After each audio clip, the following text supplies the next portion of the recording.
Pierre Howell died alone, strapped into a restraint chair, just like this one, in a cell at the Hamilton County Justice Center. He was thrown away in a cell. It's a terrible, terrible, terrible tragedy. So tragic, attorney Ryan McGraw says Pierre's family can't talk about it. They're just not ready to grapple with that. McGraw, who represents the family, filed this wrongful death lawsuit in federal court, claiming the Hamilton County Sheriff and staff were deliberately indifferent in Pierre's care. Both the jailers and the nursing staff.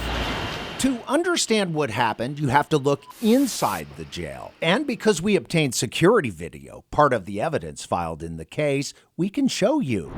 According to jail records, on December 9th, 2018 at 5 p.m., Pierre got into a physical altercation with his cellmate. In the video, you can see officers escorting Pierre out of the pod after that fight. At 5:06 p.m., Pierre is led down a hallway, and he begins to repeatedly collapse. Eventually, officers drag him to an elevator, throw him in a wheelchair, and take him, with his feet dragging on the floor, to the medical unit. That's important because Pierre suffered from sickle cell disease, a chronic, debilitating, and painful condition triggered by stress. Jail staff knew that. According to the lawsuit, 2 days before he died, Pierre reported he was experiencing pain arising out of his sickle cell disease. In the medical unit, the overhead camera shows a wide view, but when we zoom in, the video clearly reveals Pierre repeatedly slumping and falling to the floor. While there's no sound on these recordings, in statements, jail and medical staff confirm Pierre was yelling, moaning, and groaning in pain.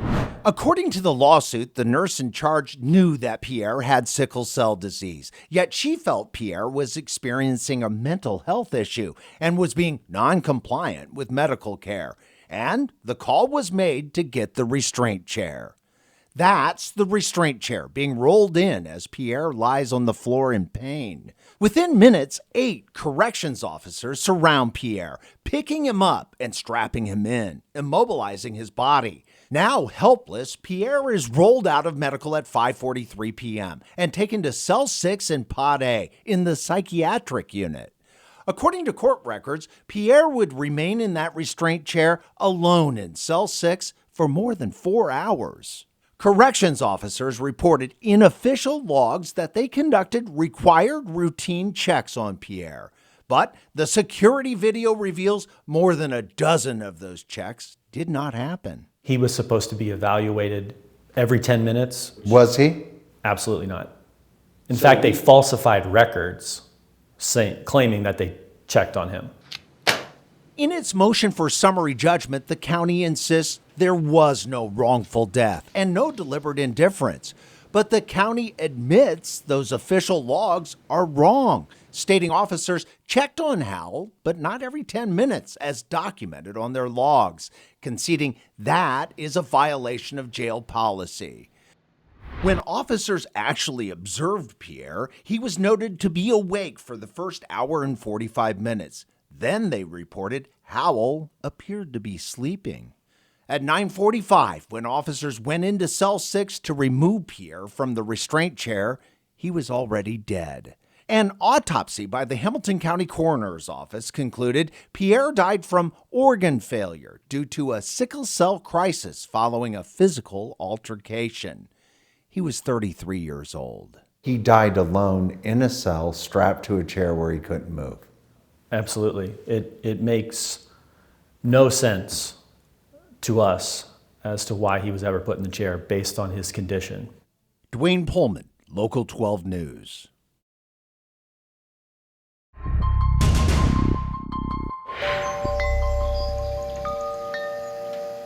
This country estate appears to be picture perfect. I mean, this is our dream home. But government air monitors across the area reveal invisible radioactive particles are blowing in the wind here, threatening to tear apart the world Elizabeth and Josh Lamerson built for their 2 sons. They trust in us to take care of them. How scared are you? Very scared for our children. You gonna move? This is our home. From the Lamerson home, it's easy to spot the source of their fear. That red and white water tower just over the tree line is right in the middle of the now closed Portsmouth Gaseous Diffusion Plant, known as PORTS, a massive 3,700-acre compound, once crucial to making America's nuclear bombs.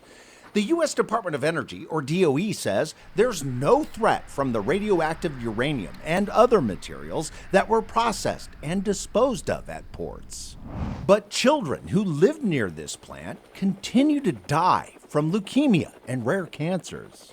I mean, the risk is here. The risk of, cancer, the risk of dying. Zahns Corner Middle School was closed in 2019 after tests revealed enriched uranium inside. This air monitor across the street, operated by DOE, picked up neptunium-237 and americium-241, radioactive particles tied to even more dangerous plutonium. Both the monitor and school are 4 miles from ports. That's 8 times farther away than the Lamerson home, which is just a half-mile from the plant. In public meetings like this one on April 27, 2019, DOE representatives suggested the enriched uranium and other radioactive particles might not have come from the plant, but from common items like smoke detectors, which have low levels of americium, or more likely, they said, from fallout that dropped decades ago during America's atomic bomb tests. Which you can find it in our atmosphere, was due to atmospheric testing. Elizabeth, who has a degree in environmental biology and used to work at the plant, didn't buy that. Did you get the truth from DOE? No. But proving the plant, not fallout, produced those particles would be difficult without some high-powered help. I saw this email from Elizabeth to Ohio EPA, and I said to myself, I like the tone and the directness. Enter Dr. Michael Ketterer, a renowned professor emeritus of chemistry and biochemistry at Northern Arizona University, who found Elizabeth while researching ports on the internet. And he finds you. And he finds me, yes. That's pretty amazing. Yes. I've said from the beginning there's a lot of divine intervention. Dr. Ketterer and Elizabeth teamed up. Elizabeth agreed to collect samples from dozens of sites around the plant, everything from water and sediment in nearby creeks to soil, even dust from inside homes. Dr. Ketterer agreed to test it all for free. If I can help them, I will try to help them. I joined Dr. Ketterer in his lab in Flagstaff, Arizona, where he continues analyzing Elizabeth's samples using this. A mass spectrometer, a device that incinerates material, forcing it to give up its atomic secrets. I know very well that there is an awful lot riding on these measurements. Particles from ports have a unique signature, identified in several government studies. So does fallout from those atomic tests. Using those formulas and his spectrometer, Dr. Ketterer pinpointed the radioactive signatures in the samples Elizabeth sent, allowing him to make a definitive discovery that he says upends DOE's statements. It's impossible. It's absolutely impossible for the source of this to be nuclear weapons testing fallout. In this report on April 27, 2019, Dr. Ketterer published the data from Elizabeth's samples and reached a clear scientific conclusion, writing, "The Ports facility is the source of the enriched uranium and is also the source of non-fallout neptunium and plutonium." Were you stunned when that came out? Sure, absolutely. It completely takes DOE's argument away of this isn't us. Today, DOE responded to my questions, not to dispute Dr. Ketterer's findings, but to state in writing that it conducted its own analysis of more than 10,000 samples and found the radiation doses well below regulatory limits. Still, Elizabeth's fight to get the truth about those radioactive particles is far from over. And what she and Dr. Ketterer discovered next is frightening an entire community. My Local 12 investigation Fallout continues only on Local 12 News, Monday at 6. I'm Duane Pohlman. I'll see you then.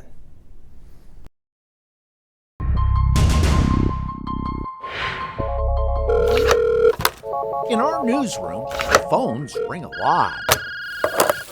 On April 1st, Katrina Bell, a single mother, was on the other end, and she was desperate. Did you pray I did. that someone would listen? Yes. What'd you think when I called you right away? After we got off the phone, I cried.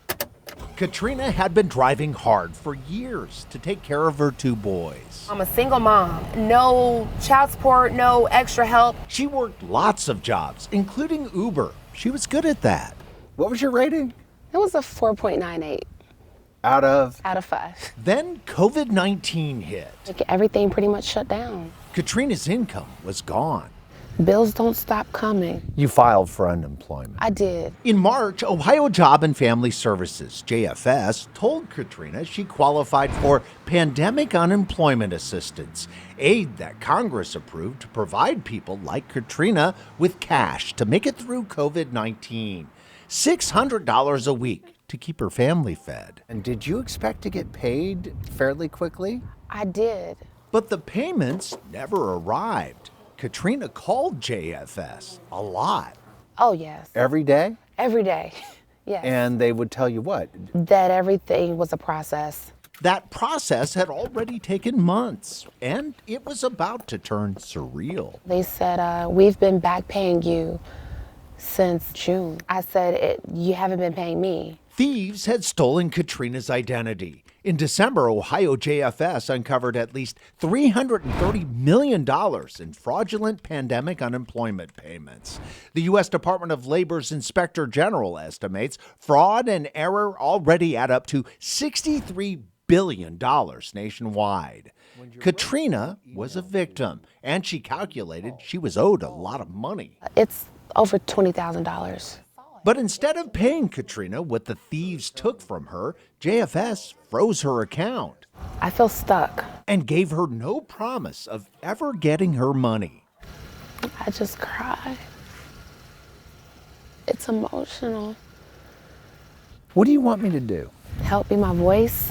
That's exactly what I did. Now I was the one on the phone, It's Duane Pohlman. calling JFS and sending nearly a dozen emails. I even sent Katrina's claim numbers. I was assured they would be passed along right away. Just 3 weeks later, We got the money. $16,437 deposited directly into Katrina's bank account, less than she calculated. Katrina still owed $1,800, but it beats the funds she had before that deposit came through. $26.11, all you had. 26.11. Katrina recorded the moment when she shared the big news with her sons. I'm really happy. I honestly can't believe that it worked out the way it did. Katrina's now driven to catch up on a year's worth of bills and says she's ready for a new journey. Thanks to the call, From the bottom of my heart, thank you. that solved it all. You're a God sent, you're heaven sent. Duane Pohlman, Local 12 News.